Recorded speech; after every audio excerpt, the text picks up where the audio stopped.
Yo, what's going on? As you can see, it's a special night. It's a night before Thanksgiving. Uh, on this special occasion, I've had to turn the hat a little bit differently tonight. We're moving a little bit different because, we got a special brother in the building tonight. This is the Sound of Orlando show with your boy Rome. I'm repping the Magic tonight, man. I'm repping Orlando. I'm repping our peoples tonight.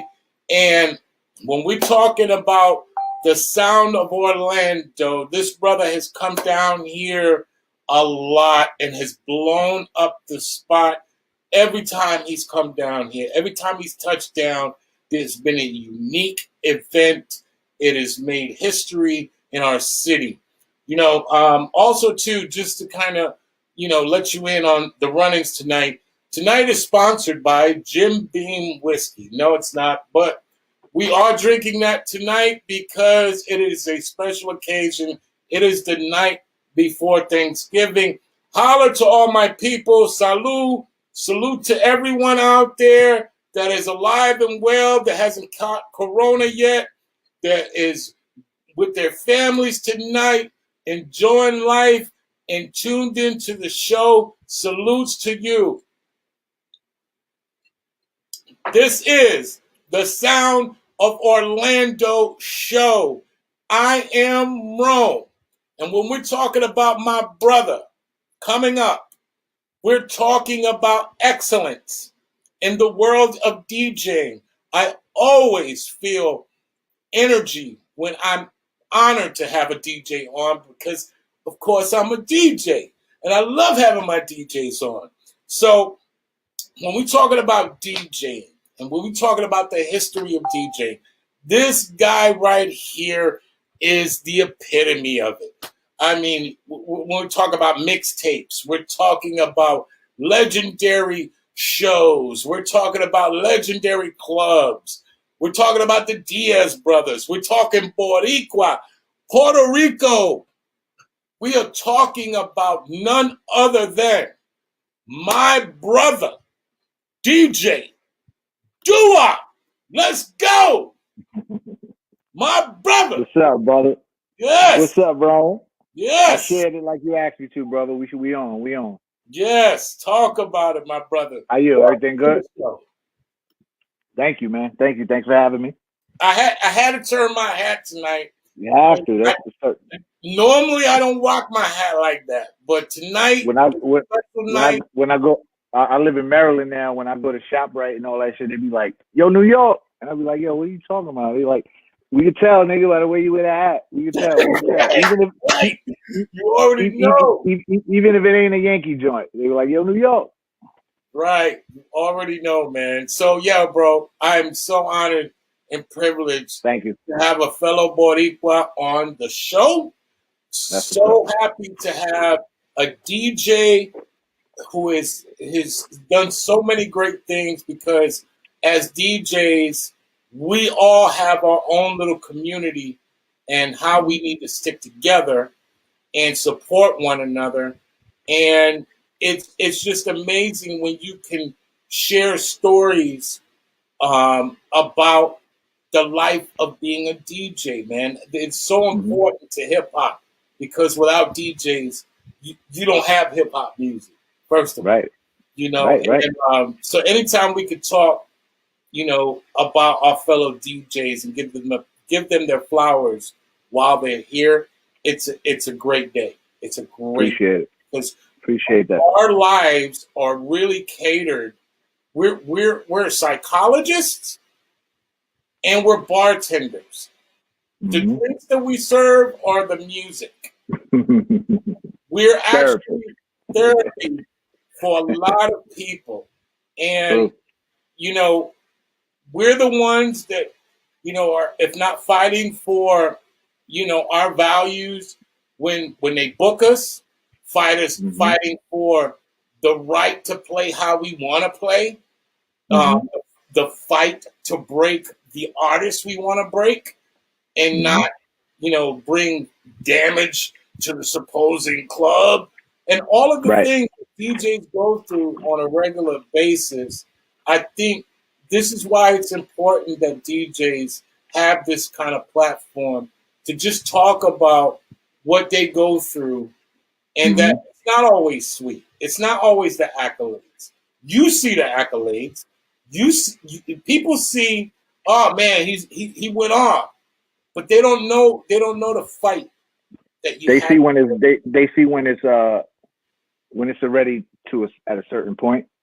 Right. So but it's like, what it took, obviously what it took to get there, but like, even now with and there's nothing wrong with it. I mean, I love the way things are evolving and the Right. digital and the Serato and all that. I mean, all of us love it because there's so many advantages to that. Right. When we travel, the weight of the records and just everything. But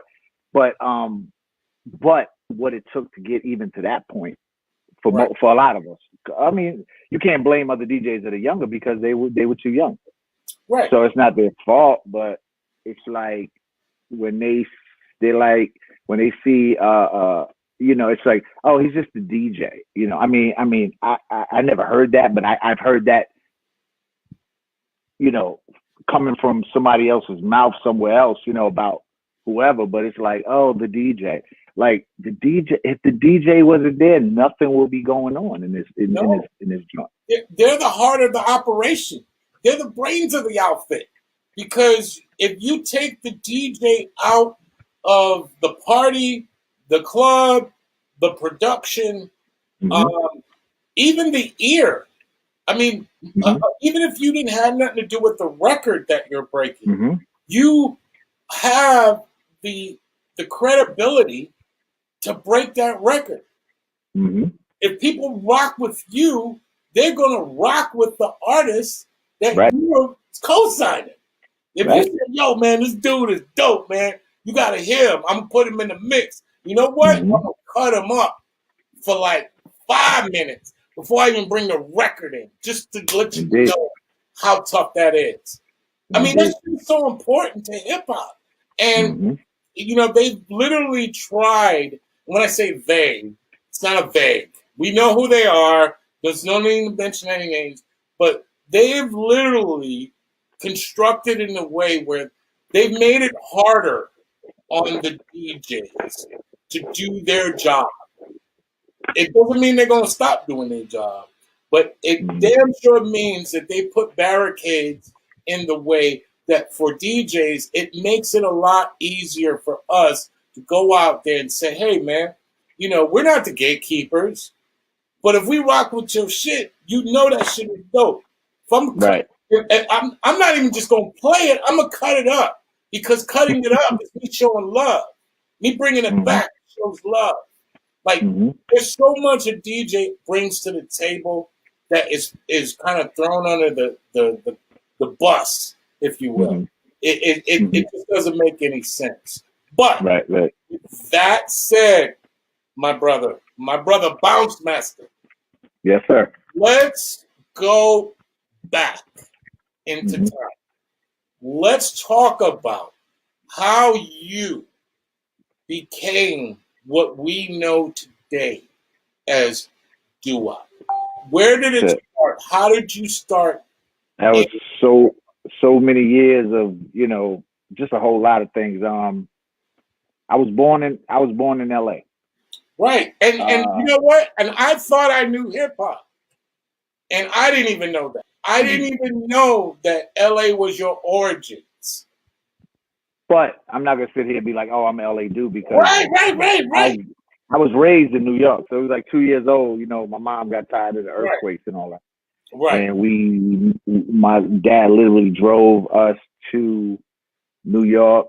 We went from Brooklyn to Manhattan, and then we landed in the Bronx. He bought a house, and what I always when I look back, is you talking about 19. I'm about to be 51 years old at the end of this month. You talking about 1972 when we moved to the Bronx. So, but what I was so when I look back, I was so blessed because we moved to an area that was like the mecca of everything. It was like near Fordham Road, which is, I was in the middle of everything. I was in the area of Grandmaster. Later on, I found out Grandmaster Caz lived like 2 blocks to the left of me. Dada Rock and Whip a Whip from Fantastic Five lived up the block. Uh, 2 blocks up, the park that we played basketball at was the park that, where everybody played basketball at. It was the park where they filmed Wild Style.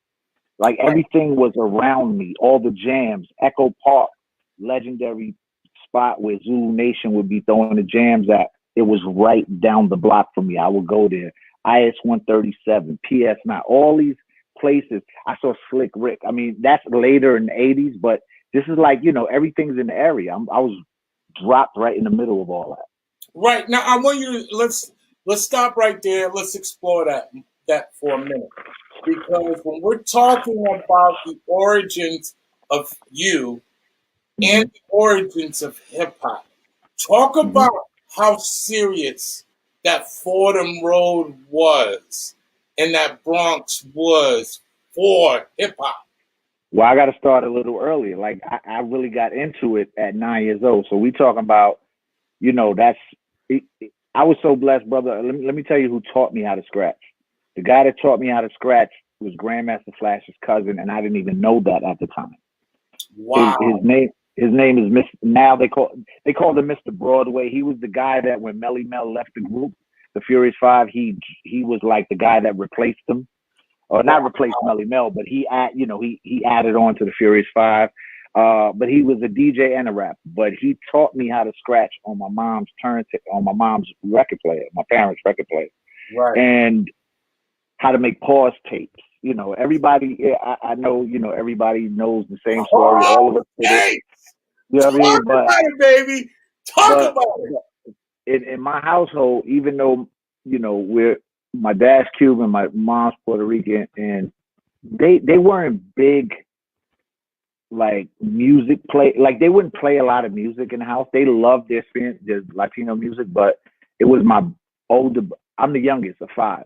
It was my older brothers and my older sisters who played Ain't No Stopping Us Now, McFadden, Whitehead, Brothers Johnson and Aretha Franklin, Al Green. They played all that. So that's the music that I really fell in love with because that's all I heard. Michael Jackson, and then I wanted to buy my own 45. This is before I even, wanted to DJ, take me to the record store. I want to get some 45s. And then when that came into play, when Mr. Broadway taught me how to scratch, of course, that was the music that I was, Good Times, Chic, I was messing with all that. So, bro, it was just like automatic. It was like a thing where that's all I wanted to do after that. My 10th birthday, I got a whole system. Wow. I got the 2 turntables, SLB1 Techniques, a Gemini mixer, 2 Gem Sound speakers, a receiver, an amp, cassette deck. I got Shout all out to everybody that know about that Gem Sound and that Deck 1. Yeah. So I got all that. I got all that at 10 years old, and I was consumed by that. But now we're talking, like I said, now this is the Rap is the Light era. This is the Spoonie G era. I'm going to the record store every week. My dad's taking me. I'm buying 2 records at a time, 2 doubles. I'm cutting. I'm listening to Cold Crush tape. And that's another thing. Rhythm Den was the icon. I don't know if Busy B talked about, but Richie T's Rhythm Den was the only place that sold all those tapes that everybody knows about now, like those live Cold Crush, Fantastic, Force MD's Treacherous 3, Grandmaster Flash, T Connection, Harlem World, Fever. The only place. There was not multiple stores that sold it. It was only Richie T's Rhythm Den. It was walking distance from where I lived. Wow. And stop right there. Mm-hmm. Because we're talking to the city of Orlando right now. Okay? And we had that same feeling when we were talking about Jam Pony tapes. Like there were certain places in the city that you could get them Jam Pony tapes, and they were everything, man. They were and Magic Mike tapes. Like they were everything, man. Like they were our connection or a close connection to what was going on in the Bronx at the time. So talk about how important that was to be able to access that music. It was the highlight of my week, bro. Like I go to school, but I was waiting for Thursday because every Thursday, for some reason, I guess it took a few days for them to master the tapes and put them together and chop them up, and because they were just all they were live concert tapes or whatever you Right. want to call them, jam tapes. So there was really like, let's say the Cold Crush was performing at Harlem World, Richie T was the only guy that was like sanctioned to do that. Like he can record it, not digital, you know what I mean? He like professionally, he got like the plug-in sound with the cassette deck and everything, Right, and right. they let him do it, and he was the one that sold the tape. So I would go there and get every new tape. I had every tape. The only thing I regret is not keeping these things like over the years. Right. But I would get every new tape, and that was the highlight of my week. Like I was waiting for Thursday because that's the day it would drop. And Right. then I had all the boom boxes. I was a spoiled kid, bro. Like I would get a boom box, and 3 weeks later I'm tired of it. My dad would take me to Fordham Road, get a new one. I'll give that one to my friend. Like that's just how it was. I mean, we weren't rich or nothing, but I was, I just. Well, But back then, let's be real. Them boom boxes were like, you maybe like 89 bucks, 80 bucks. $89, but that was like the equivalent of what Jordan's is now. Like Yeah, to have that new boom box, the bigger the you speaker, the you can bigger get the robbed speaker. for it. If you come outside with it, you the man. Like that's a perfect like right there, like a metaphor. Like it was like a fucking pair of Jordans. You Like in cause you were You waiting to come outside with the new, yeah. Right. I remember back in the days, like for me, I used to walk around, like people used to say I had like VCRs in my pocket. Because I Mm-hmm. would just have like just pocket filled with tapes. Mm-hmm. So everybody wanted me to go anywhere anybody went because I always had this tape or that tape or that tape. And that Mm-hmm. radio, to like you saying, walking around New York, it said, you get it. That's what You, it you you got. had to be brave to do it. I wasn't no tough guy, but you had to be brave to do it. You had to like grow a pair of balls and be like, yo, I'm about to walk a few blocks around. You know what I mean? Like Right. because I got to do this. Like I got the new boom box, I got the new Treacherous Street tape, Cold Quest tape, whatever it is. And I ain't gonna lie, you talking about with Busy B about the battle, I was I was the first one on my block with that tape because I Get always, out like of I said, here, man. Get on out of my here. block. I didn't get it exclusive, but like I said, since I was always going to Rhythm Dib, I got the tape. Nobody on my block heard it, so now it was like a Sunday night. I remember because everybody was in, everybody had to go to school the next day, and I stood outside and I kept playing it, and I was by myself. And this dude that I'd never seen in my life before, looked like he just came out of jail. He came up to me. He said, "Yo, who that?" And I was like, "It's Kumo D and Busy B battle, whatever." And he was like, "Yo, let me hold it. Let me hold that, and I swear I'll bring it back tomorrow." He could have literally just snatched my whole radio from me, but I was like at the stoop. I was at my stoop, and I kept looking back to see if like my brother was at the door. I was fronting like my brother was there. I was like, nah, hold on, I gotta go. And I like ran upstairs and shit. Like I was like fucking 11 years old and shit, or whatever, like 12 years old. So, but that was enormous. Like, the Cold Crush versus Fantastic Five. I had it on 8-track, and I was playing it on my mom's stereo on the 8-track. Like, Wow. dude, I don't know why I didn't keep none of that shit. I ain't keep none of that Wow. joint. Well, I mean, we had, if you look at technology, we had cassette tapes longer than we did CDs. Mm-hmm. I feel like cassette tapes were like the end of the 70s, all the way up probably to early 2000 and something. And then it went straight CDs because people still No, CD started in '96. cassette tapes. CD started in '96. Clue Right. started this. But they Clue didn't take started the over. mix CDs. Yeah, Right. But they didn't take completely over. There was still a lot of people rocking tapes during yeah, the yeah, 90s.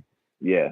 And then CDs finally took over because you could burn the CDs and Mm-hmm. start making money off the CDs. But I feel like we had cassette tapes for damn near 25 years of Hell yeah. strong cassette tape, and Yeah. CDs lasted to me like 15 years. It seemed like it lasted forever.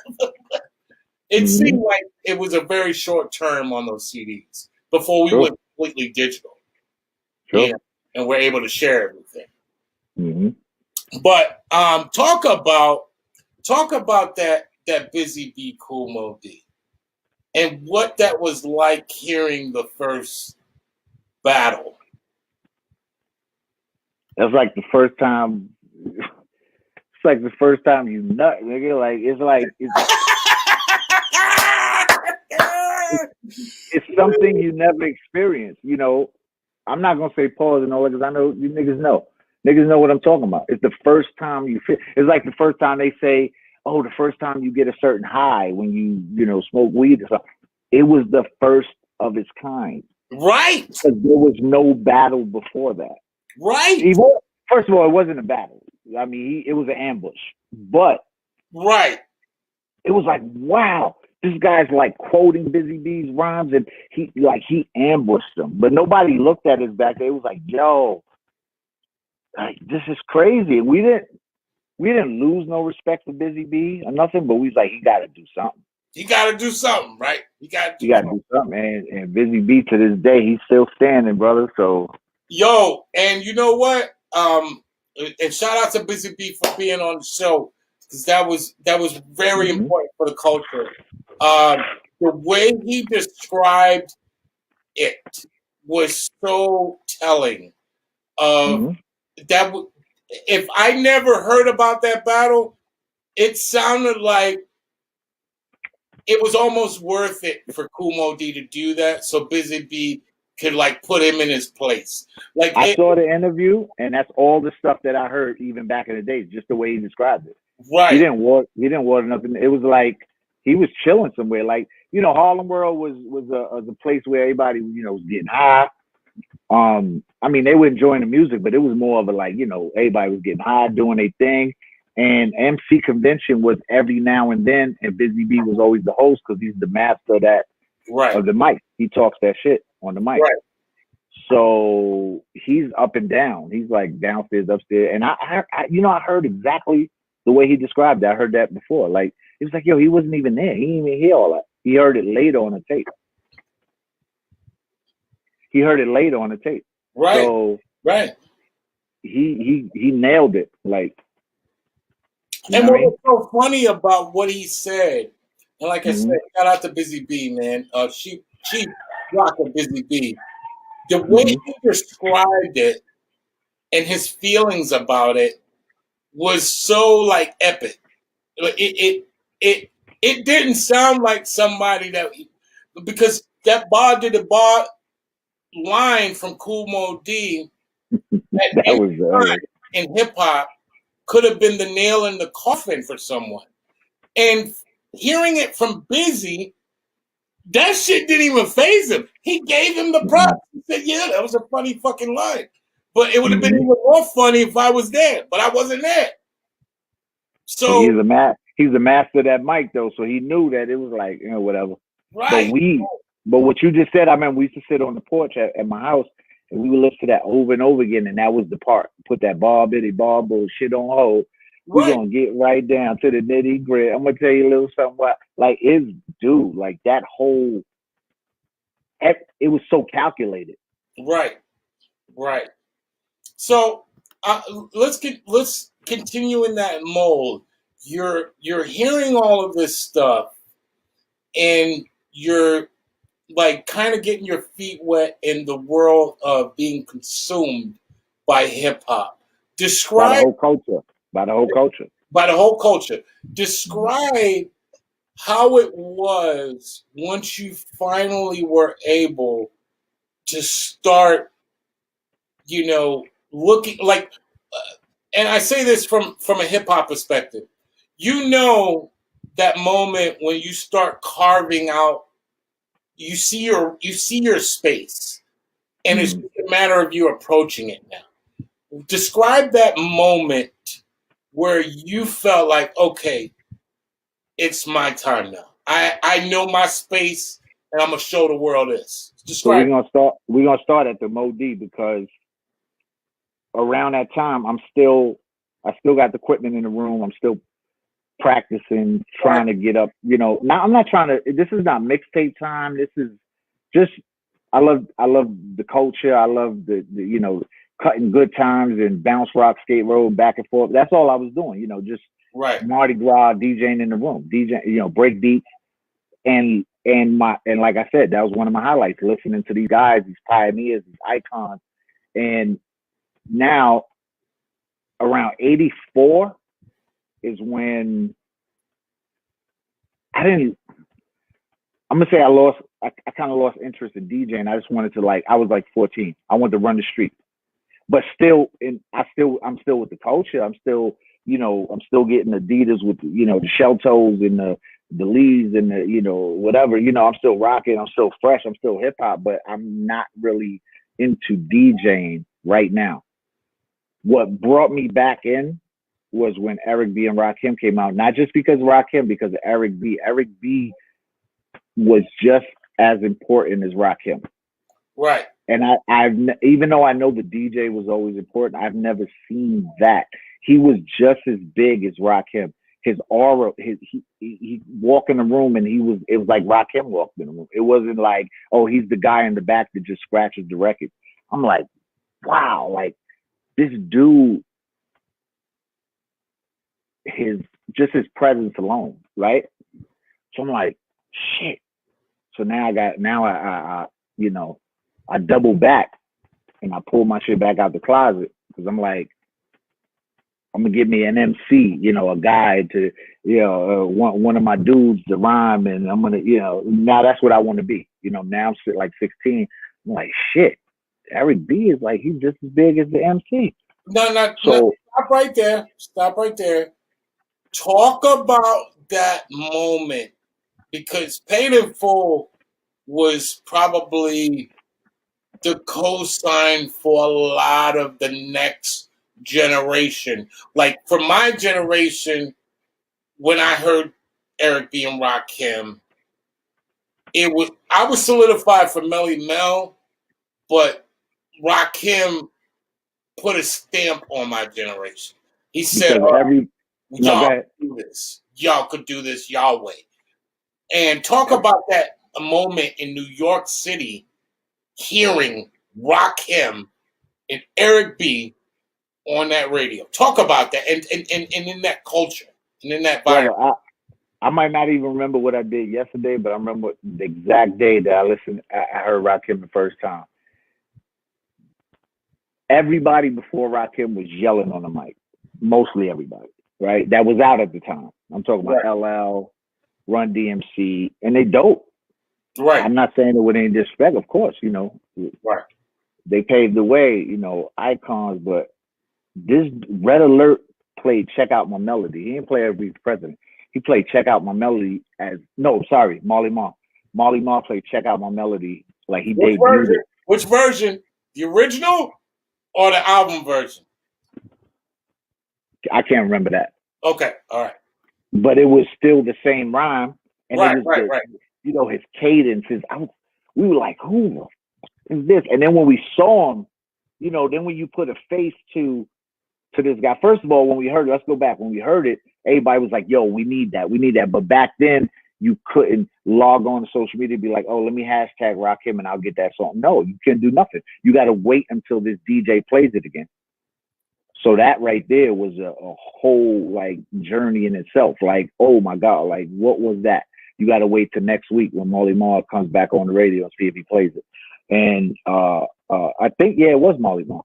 So he plays it. And now when we finally see him, he's dapper danned out. He got the big rope chain. Like, it's just everything it drew everybody. The way Scarface drew all the drug dealers in, like the way the Paid in Full guys, AZ, Rich Porter, Alpo, they all tell you like Scarface is what made them step their game up almost. They want to step their game up.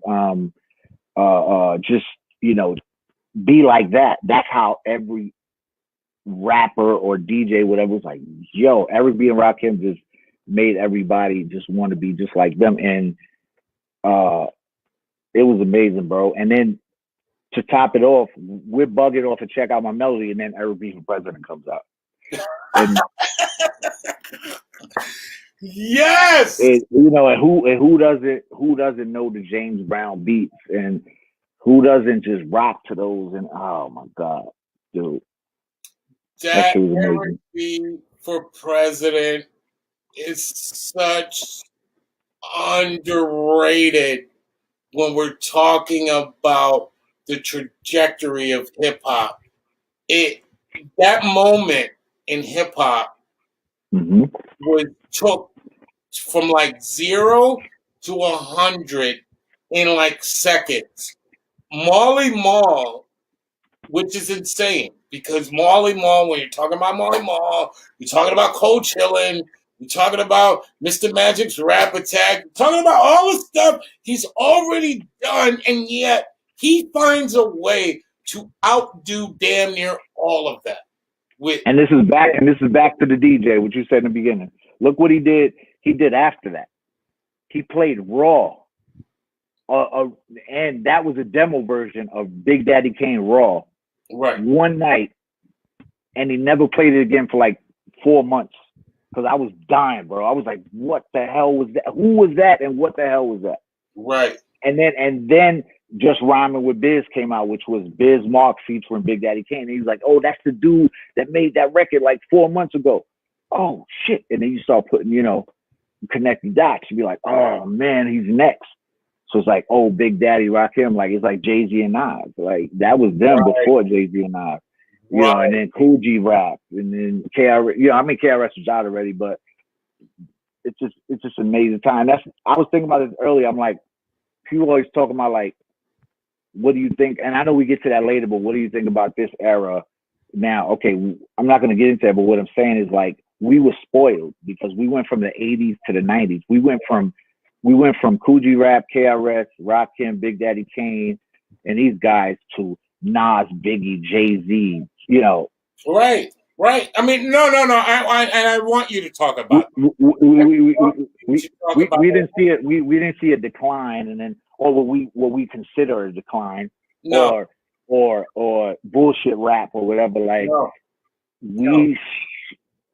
shit just elevated. So all of them, they all built off each other, and they kept going.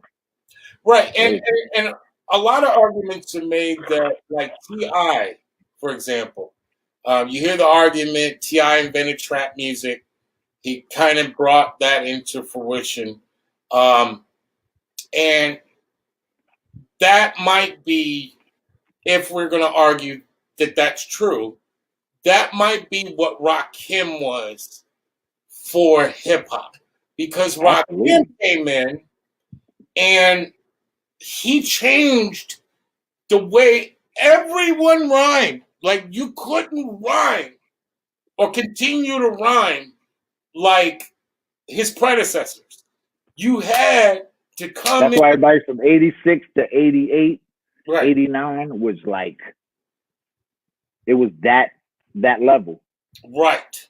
It was Rakim's level. It was, he's probably was top dog, but come on, man. Cool G rap. And Cool G rap, which is another person that to me is very underrated for his contribution. Now, he suffered the same thing Ewing suffered, right?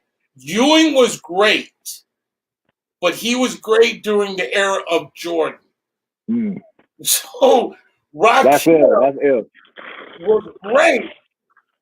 I mean, Cool G Rap was great. Great during the era of Rakim, which Rakim takes a lot of the credit because that paid him. He never made. Okay, let's be clear about this. I always credit things to Thriller albums, right? Like I say, the Thriller album for Michael Jackson was the epitome of his career. He could never beat that. Thriller was just complete perfection. Paid in Full was Rakim's Thriller album. It was just completely dope from start to finish. It was just brand new, and he could as much as Follow the Leader was dope. Microphone Fiend, Lyrics of Fury, Follow the Leader. I mean, it's still Paid in Full. I mean, Paid in Full wasn't this because it came after, but it was Nas's Illmatic. right. The Illmatic Boom, boom, right. But to me, it was written. It was a better album than Illmatic. Right. But it's the impact that Illmatic made. It's the impact that Paid in Full was a bunch of James Brown beats with little simple scratches and Rakim's amazing lyrics, right? But Follow the Leader was a little more complex. They got a little deeper. They kind of didn't sample that much, and the lyrics for Lyrics of Fury, the lyrics for Put Your Hands Together, all that was better than Paid in Full, but the impact. The impact. No, because that's why when they say top 50 and all that, I can't do that. Top 5, I can't do that because Rakim, as weird as it's gonna sound, maybe to some people, Rakim is not better than Nas and Jay-Z. Lyrically, he's not. No. It's what he did at his time though that makes him considered better. But the same argument could be made to Melly Mel. Melly Mel was in a class of Curtis Blow, of Sugar Hill Gang, and I know Duke Booty wrote some of the message, and that's fine. Yeah, but Melly Mel's a fucking worse. The impact of the message changed the trajectory of hip hop forever. Like you couldn't even all we knew hip hop was to be was party records. Yeah. Melly Mel comes in with the message. Grandmaster Flash, shout out to them. The last verse. A child is born. That right. That's chills even right now, brother. Like a child, that whole verse. And that, when we saw the video, even though as basic as it was, it captured exactly what he was talking about. They didn't water it down. He was in front of, these buildings in the Bronx that really, it just captured that whole verse, bro. Right. Amazing. And you can't explain that to somebody else. You can try, but some people just won't get it, bro. And I can't blame them for that. Bro. Look, I try telling people this all the fucking time. When I heard the message for the first time in 1982, I knew that was going to be my lifelong struggle. My lifelong burden in life would be hip hop, because I knew the way that man said what he said is everything I wanted to be a part of and represent. Because that shit was on a frequency level that people are waiting for aliens to discover. Like that's some shit that you don't get it until you get it. You didn't even know it was reachable, like, you know what I mean? I'm like fucking 8 years old, and I hear that shit, and I'm like, dude, I don't care what nobody's talking about. Hip hop is my life forever. Like, I'm sold. You don't even have. I don't care what hip hop does for the rest of my life. I'm going to be a part of it because that frequency sounded like me. That resonated with my ribs, When you're thinking about hip hop, and like I said, when we're talking about DJing is that spiritual too. It's not everyone, like we come from a class of vinyl. I think that speaks to a lot when we're talking about this particular class of DJs. We were first attracted to noise. For a lot of us starting out, it was noise. And then we were trying to find the beauty within that noise. People that weren't DJs didn't get that shit. It sounded like straight noise, like fucking disruptive noise. But for us, we couldn't escape it. When you say us, you mean the DJ or right, the DJ. When I first heard someone move a record in an awkward way. When I first put my hand on a record and moved it in an awkward way, that shit spoke to me. And it basically, it's kind of like God calling you out. Like, that's you, right? So, for a DJ, it's not something like we live in an age right now where anybody can be anything. And that's true. But coming from where we come from, there was a calling. There was a certain frequency. When you heard that shit, you knew. When you seen that shit, when you seen it, right? It was you. When you felt that shit, you knew it was you. Like you didn't. There was not even a question. Like I first seen Grandmaster Flash DJ. It was a rap. I didn't care how I got into it. When I saw Wild Style, the movie Wild Style came out, and everybody in New York, I don't know where you were at the time, but everybody went to 42nd Street. It was just like, even though we lived in the Bronx, we didn't want to go to a Bronx movie theater. We wanted to go to 42nd Street, Times Square, the mecca of all the lights and the entertainment, and we wanted to see it there. And we went to see Wild Style, and the part that drove us nuts was Flash in the kitchen. Wow. Flash DJing, cutting Mardi Gras in the kitchen, and we spinned around. He had the Flash on his jacket. You know what I mean? Like it's right. That's what drew us in. Right, and to expand on your point, and this is how, like I said, this is all right now geared to DJs right now because we speak in a different language. We speak with our Sandman in the building. I see Sandman in the building. Right. When I heard "Touch of Jazz" by Jazzy Jeff, I was just completely blown away. Like I felt like that was the epitome of what I considered like Jazzy Jeff said to a lot of DJs, here's what you can do if you're that fucking dope. I'll tell you what that was for me though. What that was to you, for me it was obviously way before, but it was The Adventures of Grandmaster Flash. Oh yeah, that too, bro. That too, right? But that's you come home from school every day and try to emulate that. You know, you try to reenact it, you try to put your own spin on it, but at the same time, it's like, how did he do that? How did he flip the records that fast and put another one? You know what I mean? Because he was doing kind of a quick mix on that. Remember? Right. I mean, the stuff that like Kid Capri did later, on, like there was nobody doing it in between there. Flash did it a long time ago. Right. Like, how did he do it? And it would keep us, and it was sharpen our steel too. We're also talking about Grandmaster Flash, who invented the cueing.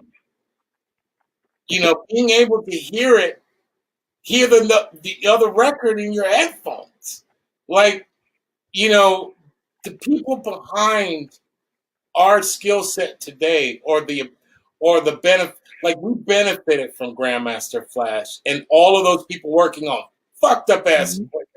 Because mind you, that equipment, we probably grew up on fucked up equipment, but they grew up on even more fucked up equipment and had to make the best out of something we take for granted today. Like, I mean, I can't even imagine working on those old ass techniques. You know, because I remember working on them and pulling that record back, and that record just slowly dragging off, and you having to figure out ways to get that record and putting those slip mats on there and putting pieces of felt or cloth, or sometimes we put a shirt on there, cut up a shirt and put on there if we lost the felt. Like, we did everything we could to get that record to where it sounded like it was mixed and mastered by us. And, you know, a lot of these kids today, shit, all they got to do is press a button to do what we did. We got it made, man. They got it made. They got it made. But right. It's that time. It's like, you know, social media now is what mixtapes were in the '90s. Right. Because in the '90s, mixtapes is the only place you'll find you'll get your rap beef and who got beef with who and who got something new out. Now it's just social media. But so things evolve. We know that, and that's how it is. But we had to like make it from a cardboard box, where we came from. You know what I mean? Like, right. So. Right. And okay. And I want to dovetail off of that, and now start to talk about your ascension, if you will. Mm-hmm. Once you realize through all the practicing, shout out to all my DJs that practiced in the fucking house for hours and hours, not because they were scared. They just didn't want to come out that house. Mm-hmm. They knew that everybody in the city was going to recognize their name. Talk about that moment that you was like, all right, I'm ready. It ain't nobody messing with me. Talk about that moment. Well, I was never really into like turntablist stuff. I mean, scratching, of course. I know how to blend. I know how to scratch. I know how to do that. But I was never into that. I was, like I said, I got drawn into the aura of Eric B. Later on, 3 years later, '89, I'm listening to, I'm hanging out in Harlem and I'm seeing all the cars and AZs and Rich Porter's, Alpos and all, these big guys and they playing, these mixtapes.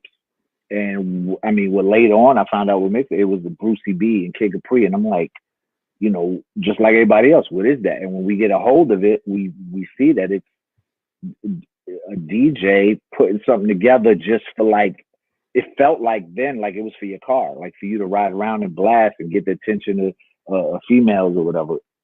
But that further drew me into wanting to do that. So I took a shot at that, and that was like '89.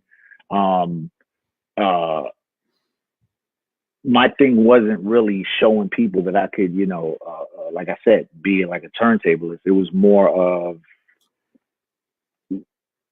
being able to keep you listening, like draw you in and be able to later on maybe, like, because I know these guys, they were making these mixtapes and they were doing clubs. So it's like, that's where you go from that point, you go from the mixtapes to the clubs. Right. So right there is where I wanted to be. I wasn't worried about being in no DMC competition, no knock to none of that. And I love it.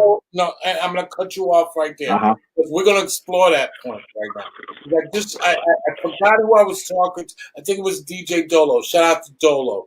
I was talking to him about the importance of recognizing all DJs as a contribution, because there's DJs that are born to be on the mic. And that's really the first DJs. They DJ people and records. They know how to fucking see a person and they talk their shit and the people love it and they're playing music. Shout outs to them. And then there's DJs who just play the records. The blends, what they do is fucking phenomenal. And shout outs to them. And then there's DJs who take DJing a step further. Shout out to DMC DJs who actually go into the tricks of the trade and actually start doing all kinds of weird shit with the turntables. And I think a lot of times, because like we do with rappers, right? We say, you either are like Nas or you like Rakim, and that's not fair, because there are MCs that are born to rock parties. But there's MCs that are born to kick knowledge. Or you trying to It's almost like the backpack rappers are like, right. There's like the DMC guys. Right. And we should be celebrating all of it the way rock music, country music, blues, jazz celebrates their instrumentalists. Saxophone is fucking harder than a fucking bass. Okay? You have to fucking do a lot of different shit to be dope at a sax versus playing bass. Right. Right. Okay, and I think what we do to make things like simple in our head or to comprehend shit is that we try to fucking consolidate everything and compare every DJ to everyone else, and that shit is bullshit No. because that's not everybody's lane. Kid Capri is an anomaly when it comes to DJing as a whole. Most DJs, if you really like sit down with, have a drink with them, salute to everybody. If you have a drink with them, they don't want to be on the mic. They want to play the fucking music. Mm-hmm. And shout outs to them for doing that. But there are DJs who are more comfortable on the mic. And they bring in records. Their mouth is the crossfader. They bring in records with their MCing skills. And shout out to them. Because we need that too. One time I was in Canada, just to give you a perfect example of that. And I played Akinelli Put It in Your Mouth was fresh. It was brand new. I played that. And I was able to play right after that Marvin Gaye, Let's Get It On. And the crowd still went crazy. Because you have to have the ill transitions. You got to talk that shit. Now a DJ that doesn't talk probably wouldn't pull that off. And that's no knock to them. It's just, it's two different lanes. Right. It's two different lanes. So you could pull that off if you can narrate it, if you can do the ill transitions in between and, hype the crowd up or whatever it is. You know what I mean? Like, it's so.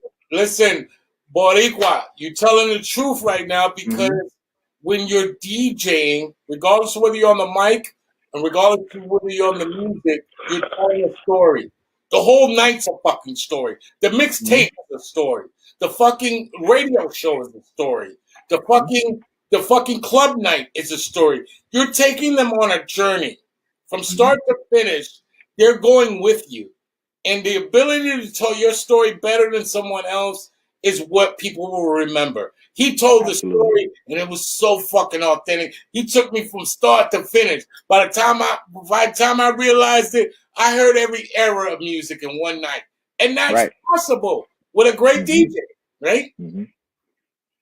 Yep, and you gotta keep them in tune. You gotta talk that shit to them. Like you said, it's a journey too, and it's not necessarily creating your set while you can do that, but you never know what the crowd. Certain clubs, you don't know what you're gonna get, so you gotta sometimes be able to play by ear. You can't say, "Oh, I'm gonna do this because I'm gonna play Gangstar when I start, and I'm gonna do this, I'm gonna do that as soon as I get on." Because you never know. You might look at your crowd and be like, they don't want to hear that. So you got to be able to improvise. Shout out to God, because God, a lot of times, this is an old saying, God laughs at our plans. And a set is another one of those fucking plans. You got to be able to plan your entire life. Right? Like, you got to be able, like, DJing is one of those things that are so spiritual and so organic that everything has to be willing to be thrown out. And you just play from your heart and bet on you and bet on what God gave you from that moment to be holding on to any of your egotistical plans. Oh, I'm sticking. There it goes. I'm sticking. There it goes right there. Egotistical plans. Perfect, brother. There it goes right there, because I've seen that in the past. I've seen, like, somebody get on and they got their head down. They're focused, but the head is down. They're not even paying attention that, nobody's even on the floor right now. Like, doesn't mean you have to, like, go ahead and play the biggest record out that's on the radio right now, but try to take them on a journey. Try to, like, coax, like, bring them into your zone, opposed to just forcing it on them. Right. Like, ease them in. And that's not easy. So I can't even explain how to do it. It's just something that we as DJs know how to do. You're explaining it well, because it's just like telling people how to make love. You can't explain that shit to a damn T. Every situation is different. Every situation is different. Every situation is different. And I know if you was in that era of listening to, shout out to WBLS, some of the most legendary mixes from day one. 98.7 hits, the master mixes when they were playing WHBI in R&B. And now we're talking about Hot 97. Before we get to Hot 97, talk about listening to the Chuck Chill Outs of the world, the Red Alerts of the world, the Molly Malls, and what that meant for you as a DJ, listening to excellence, if you will, on radio in a world without internet, and that be the only exposure or the only mentor. The only place, the only exposure. So you're talking about us buying our blank tapes on Wednesday or Thursday, and getting them ready, peeling them back, opening the tapes up and getting them ready, because Friday night, Saturday night, you're gonna hear something amazing. You're gonna hear, from exclusives to all your favorite, joints that you already know. You're gonna hear these guys that are already, to us, they were icons. Chuck Chill Out, Red Alert, Molly Marr, Pete Rock. Even on the like I said, I think WHBI was awesome too. Supreme Team.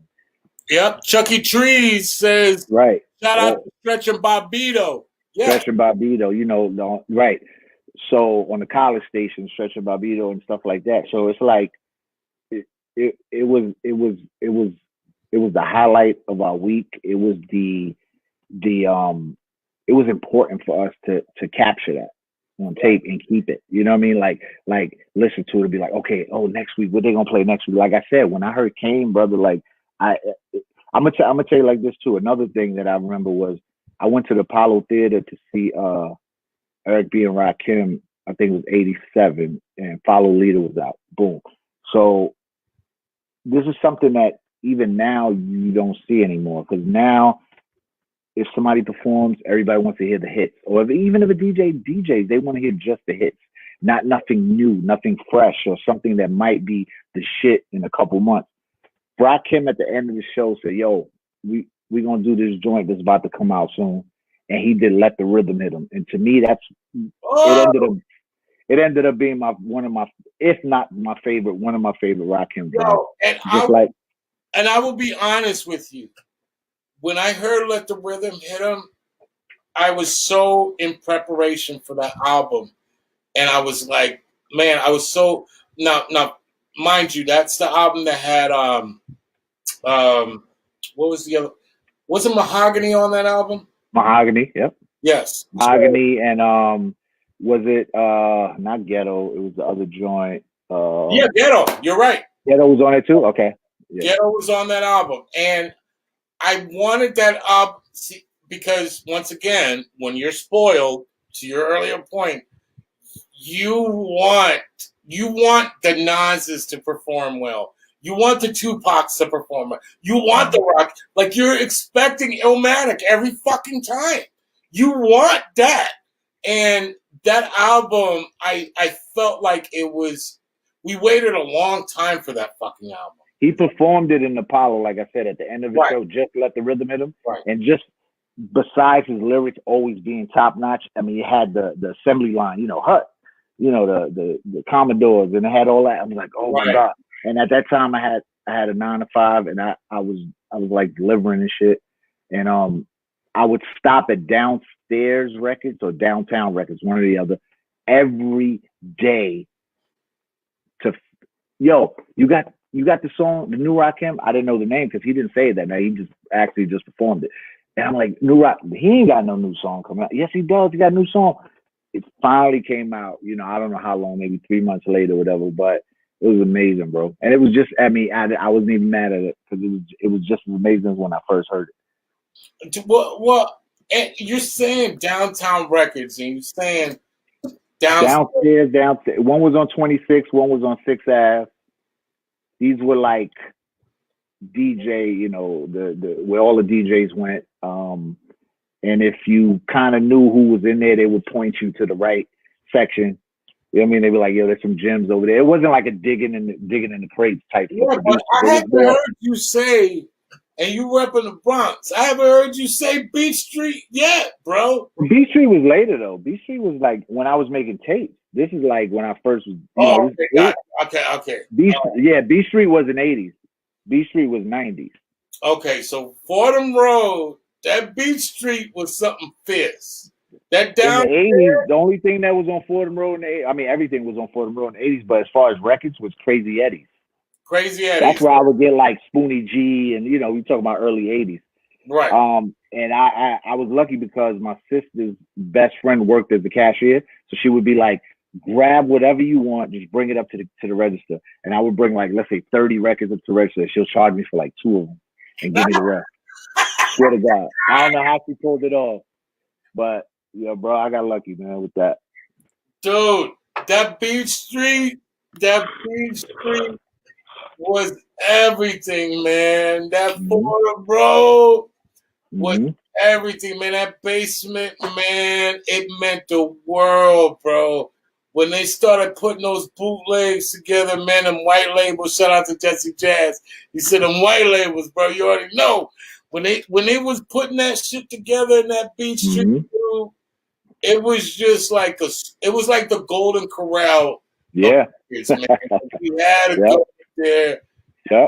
I don't care. Like, dude, I would spend my whole check, bro. Where you going? I'm going to New York, man. I'll be back. You get one white label, but it'd be like 6 different joints. Right, bro. You already know, man. Like that Beach Street. $5.99 or some shit. Man. Everything, bro. Or DJ, man. You know what? And a lot of times that shit frustrates the hell out of me too. Because when I think back, all of the money it took, because equipment wasn't cheap back then, the records weren't cheap back then. All of the stuff that it took for you to be a DJ, like an MC, I mean, I'll give him the microphone. Maybe he goes and buys himself a microphone. But normally that was supplied by the DJ too. Like all the shit the DJ had to buy. Bro, records was $7.99 a pop, and we had we all ended up with thousands of them. So imagine right there. You can't. We don't even think back and do the math about that. Like just do the math. $7.99 a pop, and you had to get 2. You had to get of 2 of each one. If you could get the 2. And there was a lot of niggas willing and dealing, like, yo, I'll give you 20 for that motherfucker, man. Just get up, man, because I can't get it nowhere else. Like, I mean, there was so much hustling to be a DJ back then. And you felt like even for all the money I spent, I know these people ain't got the records I got. Because there's not that much records out there like that. Like, everybody got the Michael Jackson, but you ain't got this bootleg. Talk about that. Well, the ill time was when, I would say, 93-ish, started around 93 when it didn't really matter what the record stores had. Right. What mattered was your relationship with the labels. If you were a mixtape DJ that was coming up, you had direct relationships with the labels, and they would give you either a cassette or a DAT tape of something that nobody else had. And that was the beauty of getting your name known to that point. Like SNS, he had some ill connections where I don't know I kind of know what he did, but I don't want to rat him out. But he put out a mixtape and it had 8 Nas songs from Illmatic, and Nas only had 10 songs on the album, and he had 8 of them. He had 8 of them before it came out. Shout out to DJ SNS. He had 8 before it came out. Go back to Nas. 96, I made a tape called Summer Jam 96, and one of the highlights of that tape was when I played Street Dreams by Nas. The ill thing about that was right before that came out, it was a girl named Taish Harris that worked for Sony, and she was like, come up here now, I got something for you. And she said, everybody is getting I Ruled the World, but I'm going to give you this, and nobody's going to get it for like 2 weeks, so you better like do your thing with it. She gave me Street Dreams.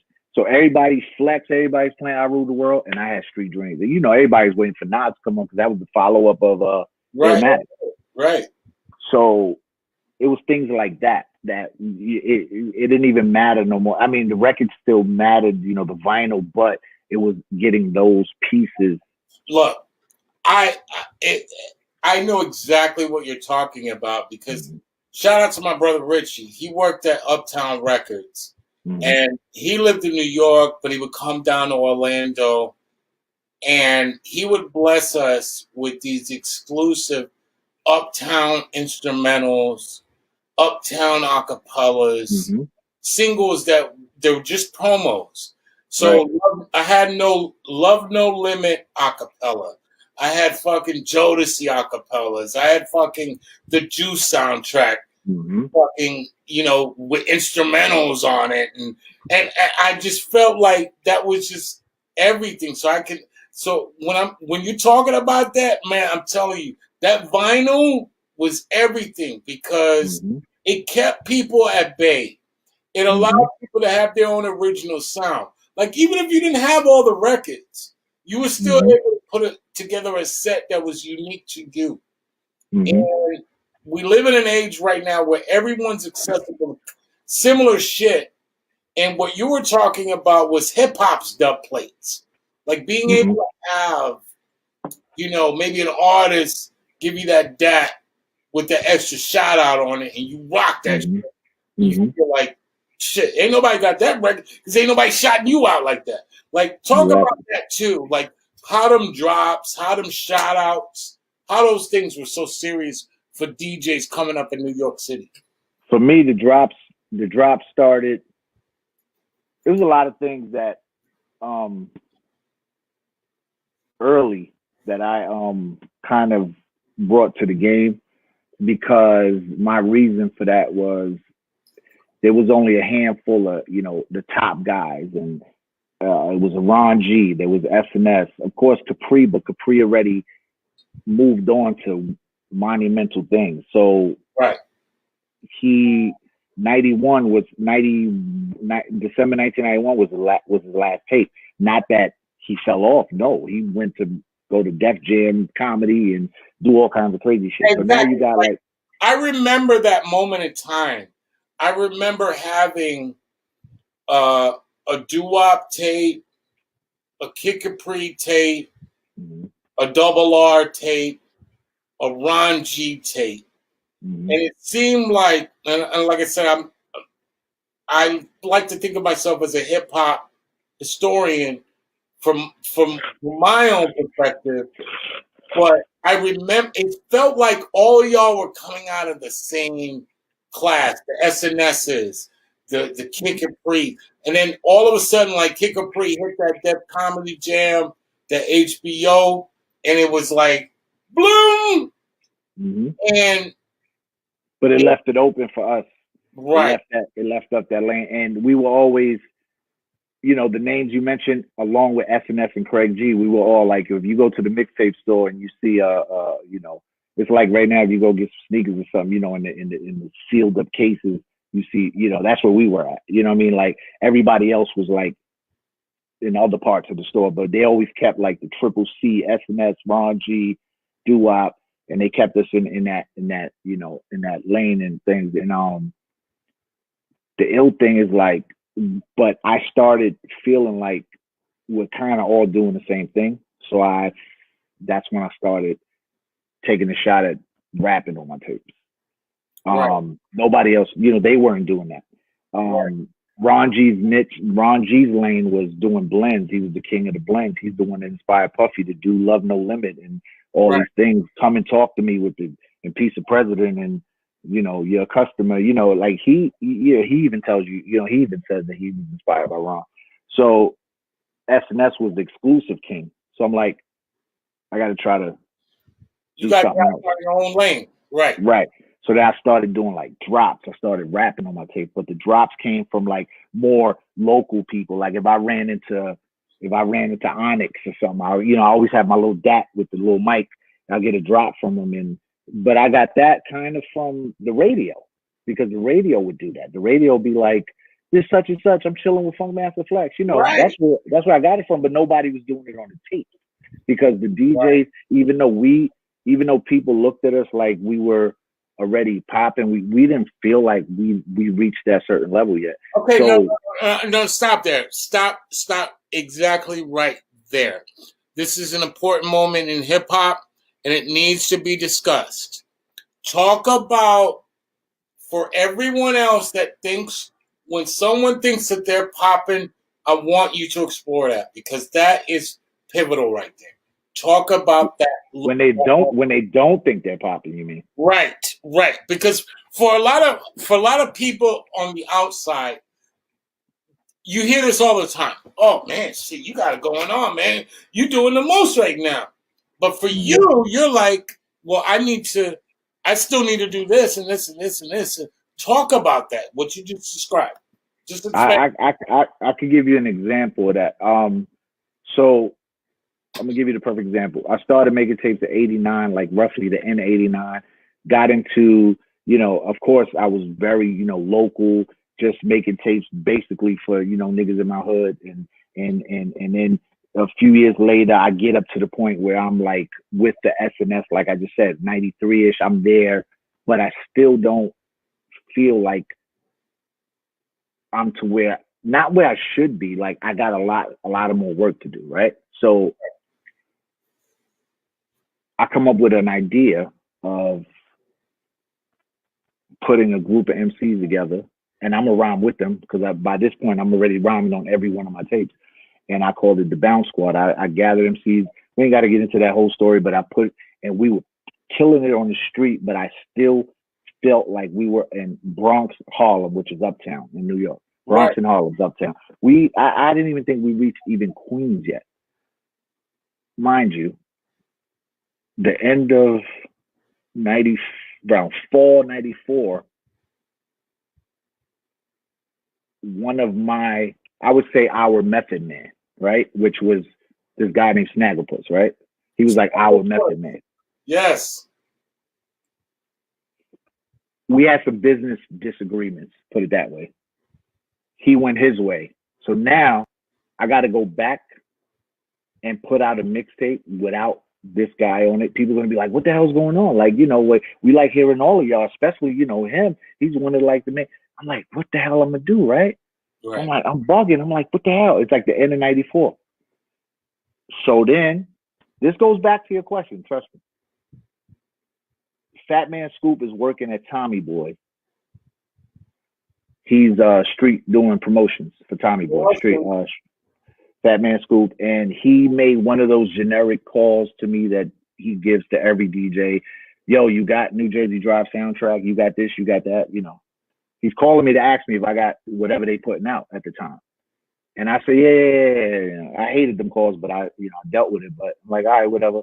And we about to hang up. He says, hold on. Buster want to say what's up to you. And that was the moment right there. I was like, Buster? Buster Rhymes? He was like, Buster.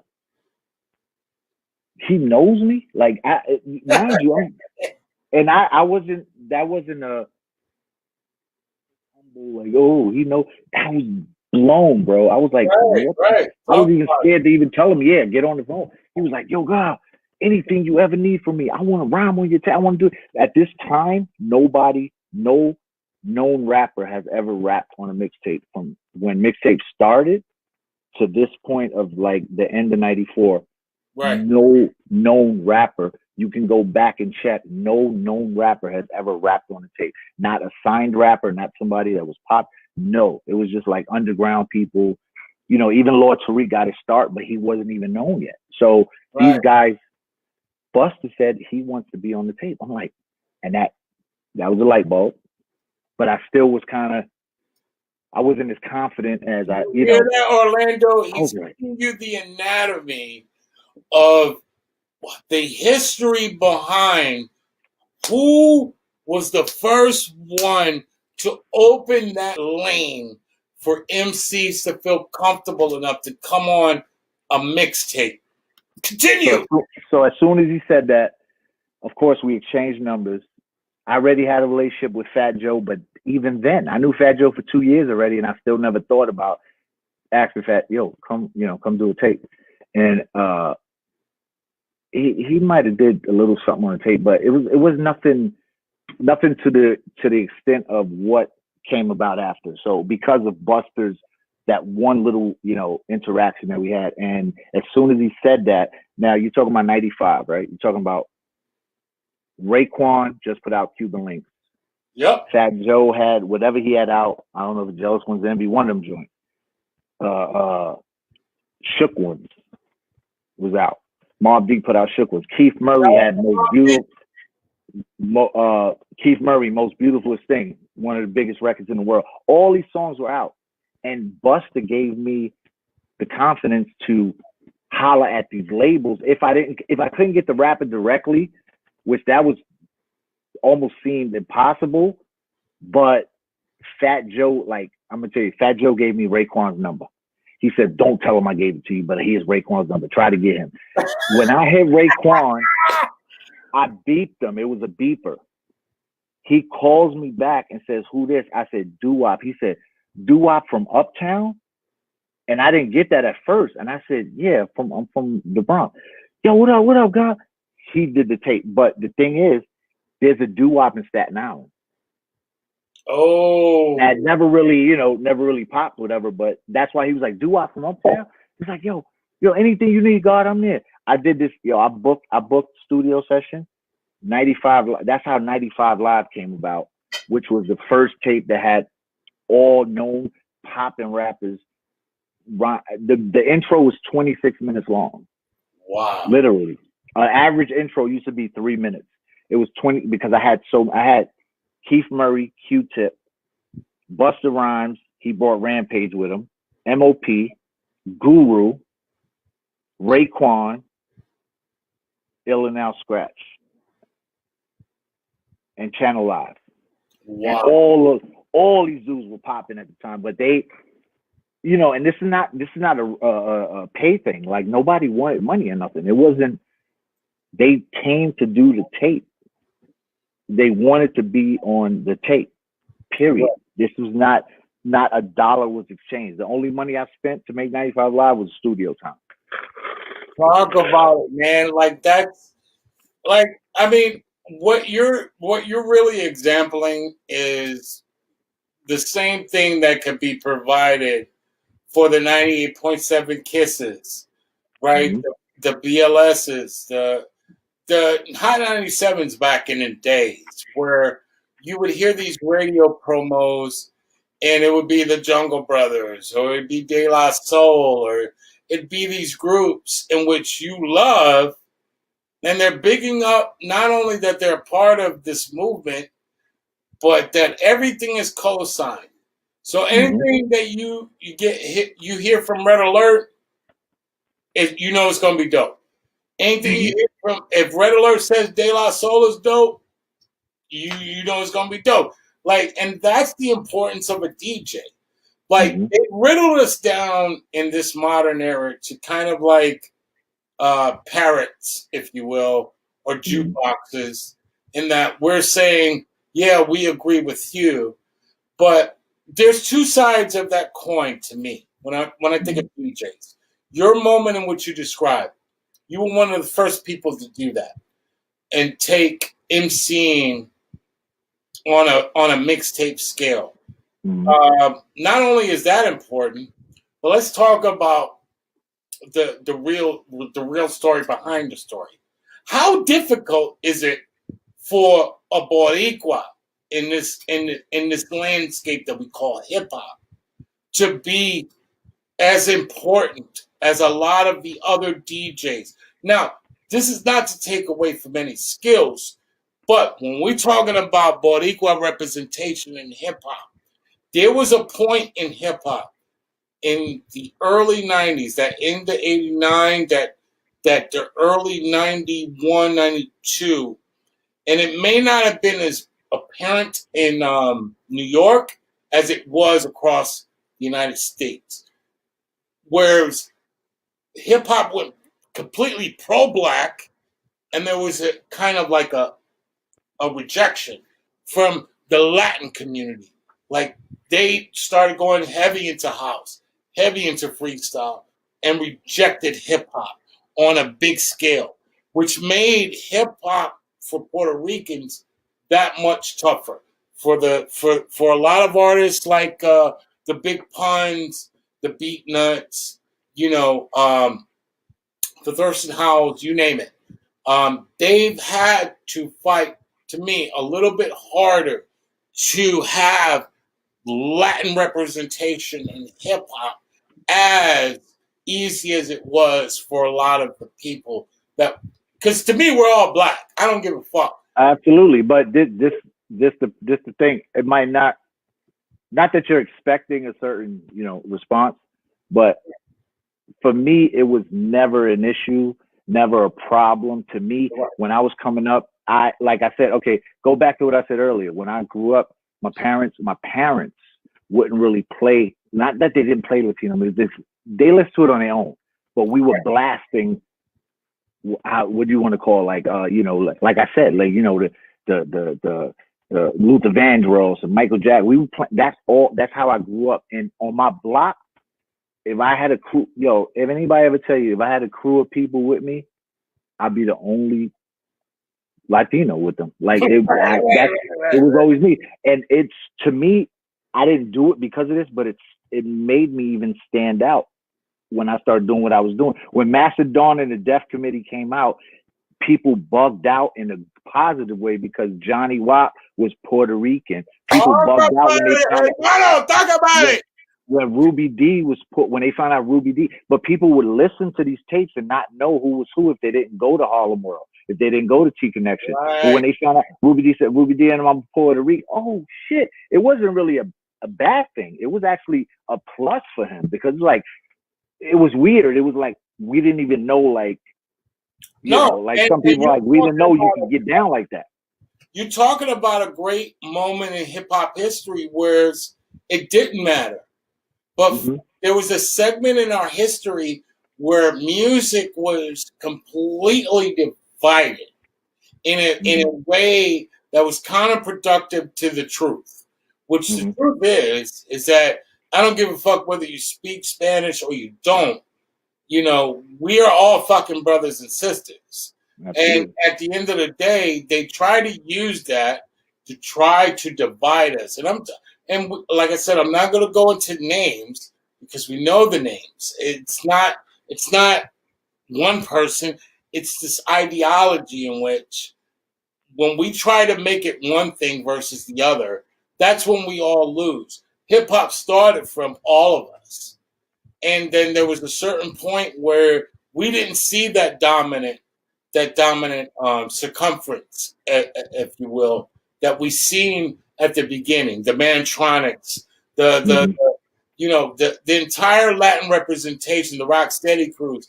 Once it became riddled down to just music, it became this, okay, well, it's just this. And there was a reaction to that. Because for a lot of people, they said, nah, we ain't fucking with that. I remember down here growing up, listening to hip hop and being a part of hip hop culture in Florida, that there was a revolt. A lot of our Latin brothers and sisters didn't want to listen to that hip hop music. Some didn't like it for whatever reason. Some didn't want it because there was that kind of separation. If you listened to hip hop music, you were black, right? So for a lot of us, that put us in a weird space. When we heard that shit, we wanted. How could you not love hip hop? But there was another place to go. There was that house. There was that freestyle. There was a place to kind of reject it in a way that didn't seem kind of like you were rejecting music in general. But I kind of just want you to talk about that divide in a way in which was there. And I know it was in New York. But honestly, I it's not like I'm not going to speak on it at all. But I didn't really experience it. I didn't really see it too much because, if anything, I was always on the hip hop side. Not right. that right. But it's like I never really got into. Of course, I have the whole library. I have every all the freestyle music, all the house, but I never got into that. I was just, that's why this is jumping to something else, but kind of staying there. Me and Tony Test, that's why we mesh so well together when we do our Diaz Brothers thing, because he, you know, he's like that guy. He's like the guy who can, you know, do the Spanglish and all that, and then I'll come in and I'll do some regular shit, and then he'll go back. Like we just, you know, so that going back, that was me even coming up. I wasn't really into that. I didn't care about it. It was just hip hop to me. It was just all about hip hop. Right. And you said it without necessarily having to go into it. That it was there, but you didn't tune into it. I didn't tune into it at all. You didn't tune into it, and for a lot of people, that was a great thing, because without that necessarily tuning into that shit, there was a lot of greats that came out of that shit. The fucking Big Puns, the Fat Joes, the representation of the entire hip hop story. Because for a minute it looked scary for a minute, you know. Yeah. Like it looked like we weren't going to get the entire representation that was due from the beginning. Like, you know, when I heard Busy B say, like, dude, hip hop would be none without the Latinos. He was there. He was fucking right. We was right there from the beginning. Shout out to all the veterans that were there from the beginning. Yes, sir. That didn't tune in to any of that divisiveness and was like, nah, dude, regardless to what, I don't care if we're not in the forefront like that. I don't care if we're not doing what everybody else is doing. We're still in this. And you know, that was so monumentally important for the culture in general. It gave way to the Cypress Hills, the Mellow Man pieces, you know, countless names that have been in the Lloyd Banks. You know, the people that have been there from the beginning and have just, you know, continued to do it, because if we're being real about it, that could be a defining reason not to do it when people feel like they're divided in one way. And I've always grew up knowing that hip hop was the unifier. Like I didn't have to come from where you're from. You know, LA didn't have to grow up in the Bronx to know what hip hop was. We all were united under this hip hop, and somehow, some way, the corporations, whoever, came in and tried to maximize off of that and try to divide us as a whole and keep us divided for profit margins. Yeah, unified is ill that you said that. It's like we all, like DJ Muggs, right? Like he was born in New York, but just like me at an early age, he was raised in LA. Me flip that around, born over there, raised at an early age in New York, but we both still were able to, like we're still like this. You know what I mean? Like we're still doing the same thing, even though it's rep, you know, whether we're repping our culture, we're repping whatever. It's like we're still, you know, under the same culture, and it's crazy how, like, when you say unified, that's the first thing I thought about. I'm like that's crazy how, you know, people, you know, try to split up, you know, the coast and the regions and all that, but we all doing the same thing, man. Right. Because when you're talking about hip hop and the foundations of hip hop and where hip hop is really came from, it was our own. That was our T-Mobile. That was our spread. That was how we communicated, to let everybody else know that we see the same thing. That we're not blind. That was our way of communicating. Remember, this country started out on the lack of communication, not being able to communicate with one another. They didn't care about us reading. Reading was fine. They just didn't want sharing the communication. And what Mel did was groundbreaking on so many levels, because he told people across the globe that I see what you see. You're not alone. And that is unifying. That is the quintessential definition of Zulu Nation. And people coming together and saying, hey, you know what? Yeah, you're right. I am suffering from poverty. And I do have a voice, and my voice is valuable. And I should put this I should put this out. It don't matter whether I got, musicians behind it or some electronic gadget. I should be able to share this with my people because my Mm-hmm. people deserve to know that we're not alone. Mm-hmm. And, that's what hip hop is to me. It's the idea that we're not alone, Mm-hmm. that we share this common ground, regardless of our color, our background. Like, this is the tribe. This is Right. This is the people right here. Right. Right. We're the voice of the people. Absolutely. And so what I'm saying is, I know we live in a time in which, a lot of times when we're talking about hip hop, our Latino people do not get the flowers that they deserve behind hip hop. And whether it's DJing, whether it's MCing, I have shout out to my man Danny Rivera that was on the show, man. I did not know he was one of the first people to ever rap in Spanglish on a record. Like that, Wow. That is so important, man. That is so important. We need to know that about our history. We need to share that amongst one another. That's everything, man. That's the difference between feeling some kind of way about something and not feeling that way. Right. So shout outs to you, Doo Wop, for coming on the show. Thank you, brother. About your history and where you come from, because that's going to give a lot of people hope about becoming whatever the fuck they're supposed to become in life. Absolutely. You come from meager beginnings, and you made a name for yourself.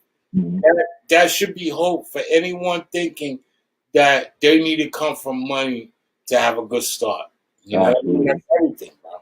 So I want to continue talking about once you started making those mixtapes and the response you built and how you got up with Tony, which is one of our hometown heroes. Shout out to Tony Toca, Orlando. He lived here part time.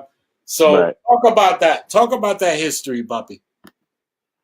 Well, perfect segue right there, because when I did that 95 live tape that I spoke about, that I had all the rappers on it, it was the first of its kind. It was all those rappers I named, and then I did a part two. A part two was I had Mobb Deep, Lost Boys, Keith Murray came back. He brought Redman with him. I had MOP. I had all these people. So, like I said, groundbreaking, first of its kind. So now Tony Touch is another DJ that's out at the time, but we never met.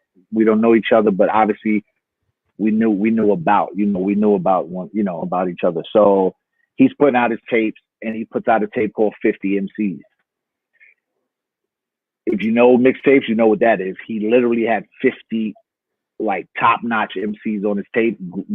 Some of the dudes I had on 95 Live, some other guys that I didn't get. And yes, sir.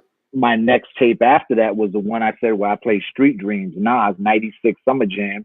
That's the tape that I made after he made 50 MCs, and I kind of took a shot at him for what I, at the time, what I was saying, he was like biting what I did, right? Right. So he comes back with a tape, and he takes a shot at me. We're taking subliminal shots at each other on these tapes. We're not saying each other's name. If you know, you know. If you don't, then it is what it is. We didn't say each other's name. It wasn't disrespectful. It was just like some, that type shit. So mutual friend named Ray Rowe, rest in peace, one of Tony Touch's best friends in the world, and I knew him from the Bronx. He pulled me to the side one day and said, yo, y'all not going to do this.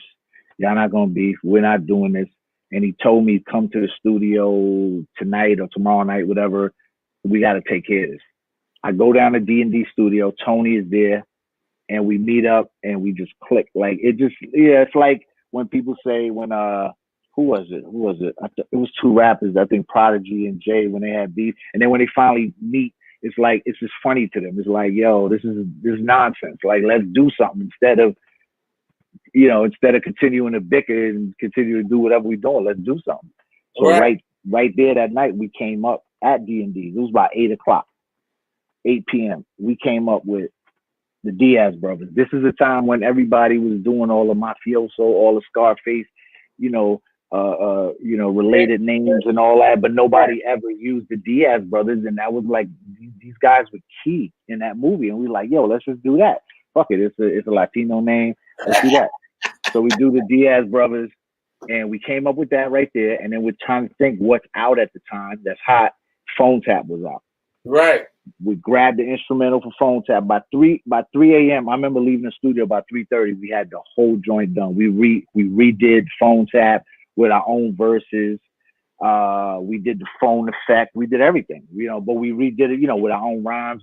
And then from there, that was the intro to the tape that was later became the Diaz brothers. And from there, history from there. But that's how it started. It started out it was shaky in the beginning, but we made it, we turned it into something.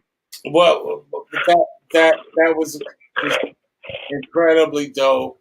The fact, like I said, unity is always dope, man. When you can bring two people from across the ponds and make something incredibly amazing. That was one of those moments in hip hop history that Toka to me is one of the sons of Orlando. I know he's Brooklyn all day, but to me he's Orlando too. Before we kind of get down to our last questions, talk about what it was to come down to Orlando and represent when you guys did. I remember me coming down there one time. The first time I came to Orlando, I came by myself. I think it was Howard Ringer that brought me down there. Shout out to Howard Ringer. Let's go. H. Ringer. And he brought me down there, and you probably know the club if I describe it, because I forgot the name. Heroes.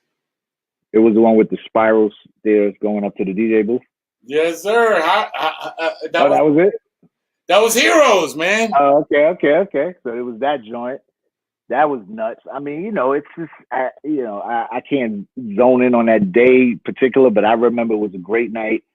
It was an awesome night. And another time when I came, I loved it. It was DJ Shade, I think. Yes. He lives in Jersey now, but he used to be down there, I believe.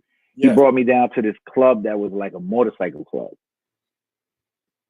It was like a lot of motorcycle clubs, like a motorcycle group, whatever, they go there and shit. It was like, but it was an ill club though. It had a stage, big bar, round bar. And, it was that. And then I went there with Guru. Always an awesome time, but it was me and Tony. Did me and Tony? Yeah, me and Tony went down there with Pro Style. We were with Pro Style and Nasty, I think, right? Yes, Iron Cow. Yeah. That was ill. Yeah. That was ill. But every time I get around Tony, he be, certain shit I can't remember because of that nigga, man. But yeah, it was a few joints. But I remember going there with Guru like twice too. Guru from Gangstar. We went down there. Yeah, man. A couple times. Rest in peace, Guru, man. And Cannabis. I came there with Cannabis around the time. Like, shout out to Cannabis, man. It was Cannabis and Craig Mack, I believe. Jesse Jazz said tight racks. Tight rack, that's it. So I had to do a commercial for that shit. That nigga paid me to do an extra promo. He was like, yo, you could do a rhyme and like a video. I was like, God damn, nigga, like, you don't want to drop? He was like, yo, I want like a whole, I was like, all right. So we negotiated. I did like a whole thing and he put it into like a commercial and shit. It was just for the party. It was like a whole commercial for the party and shit. It was dope though. Yeah. Shay, that's my man. He even brought me to Jersey recently, but yeah. Yep. Last, before I let you go, man, I can't let you get off this show. And I know you were talking about it earlier, but I have to. You represent hip hop on a lot of different levels, man.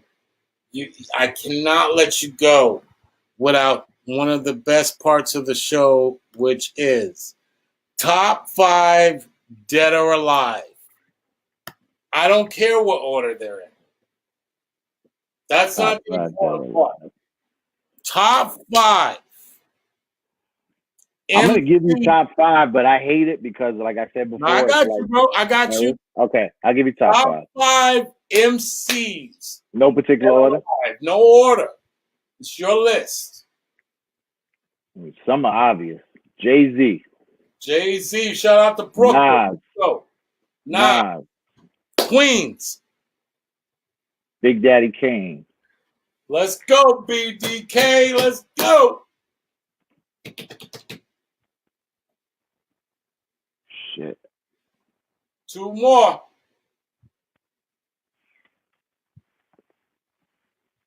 KRS-One. Boogie Down Bronx. I would be remiss if you didn't say Boogie Down, brother. So continue. 1 more. Shit. I'm gonna say Cool G Rap. Cool G Rap. Let's go. Top That's 5 5. producers, dead or alive. As a DJ, the producer is everything. He gives you the records. Producers, 5, dead or alive. Let's go. Premier. Premier. Let's go. Dre. Dr. Dre. Premier, Dr. Dre. Pete Rock. Pete Rock. Shout out Large to Professor. Large Professor. Large Professor. Flushing Queens. Let's go. And what's up, Brian? And shit.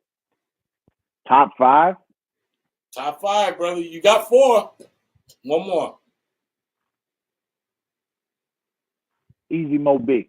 Easy Mo B. My brother, Easy Mo B, representing Brooklyn. Almost forgot Easy Mo B. DJs, dead or alive. Go. Doesn't matter. Party, whatever, right? Doesn't matter. Dead or alive. Go. Kid Capri, Rock Raider. Rock Raider. Shout out to Rock Raider. I got Rob Swift coming on in January. Let's go. Jazzy Jeff. Jazzy Jeff. Philly. Stand up. My man SNS. SNS. Telling you. Top 5. Yeah. SNS. He does it all. And Cash Money. Cash Money. Philly is in a building. Let's go. Yo, my brother, Doo Wop has come to the Soul Show, and he's definitely made his mark. He's told the city of Orlando how he has become a part of hip-hop culture so that we can hear it, not from my mouth, on the man's mouth himself. Yo, I am honored and privileged to have you on the show tonight, brother. Pleasure, brother. Came on the night before Thanksgiving. I know that's a lot of money makers for a lot of DJs. I know how it goes down. That's the night before Thanksgiving. That's where you make your money too. But man, I'm about to make potato salad right now. That's what I'm about to do. I appreciate you, man. You came through. We respect your craft. We respect your history here, man. I mean, like I said, bro, you're welcome on the show anytime, bro. Let's talk about hip-hop culture. Let's talk about the real shit anytime, bro. Okay, brother. I appreciate you. Have a good one. I hope we got to it. And if we don't, we can continue another time. Yes, sir. Yes, sir. Okay. Hey, Doo Wop, joining the Soul Show. Give it up for DJ Doo Wop. Let's go. Yes, peace, sir. brother. Hey, hold tight on the other end, man. I just want to holler real quick. We good. Yes, this is the Soul Show. Shout out to everybody on the check-in, man. Jesse Jazz, my man Tyrone, Chucky Trees, big up to you, my man Bart, my man Earl Lugo, big Earl Lou. Yo, we're going to have you on here next month, man. Shout out to everyone on the check-in. DJ Caesar, Sandman. Let's go, Jesse Jazz. Yo, my man Shadow, Everybody on the check-in, bro. Appreciate y'all, man. Y'all know how we get down. Happy Thanksgiving to everybody out there, man. Appreciate y'all. This is the Sound of Orlando show. Better believe that, man. Happy holidays. See y'all next week.